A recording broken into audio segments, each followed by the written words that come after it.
tumekubaliana ya kwamba in Malava by election tutasimama nyuma ya candidate wa broad-based, because of the broad-based arrangements. Kule Kasipul ODM ndio kuna candidate pale. Kule Ugenya it is ODM candidate. Hapa Kakamega, because of the broad-based, Raila Amolo Odinga ambaye ni hayati, our indomitable party leader, alisema ya kwamba chairman, tukishapata broad-based candidates, sisi kama wana ODM tutasimama nyuma ya broad-based candidates. Na broad-based candidate wetu is Honorable David Ndakwa.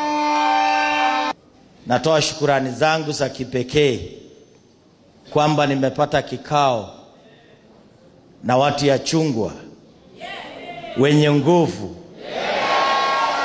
wenye wameamua ni David Ndakwa.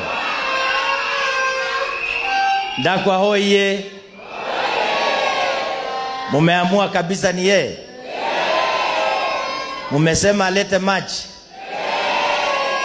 alete barabara, alete stima, aunganishe wa Malava bila kuchakua chama. Hata ingawaja anachakuliwa kwa chama ya UDA, yeye afanye kazi na watu ya ODM. Ni sawa si sawa? Mimi nimepata shukurani hiyo kwa sababu kiongozi ni yule analeta mafikiria ya matakwa ya mwananchi wa chini. Nimekuwa MCA mara ya kwanza, nimekuwa MCA mara ya pili. 2017 nimekuwa leader of minority, 2022 nimekuwa leader of minority. That is why I'm saying Malava inataka experience, haitaki experiment. Kupitia kwa mwongozo wa serikali ya broad-based, sisi wanachama wa ODM Malava branch leo tumeamua kupikia debe na kumpikia kura mwaniaji wa kiti cha ubunge cha Malava katika kura ya Novemba 27, Mheshimiwa David Athman Ndakwa.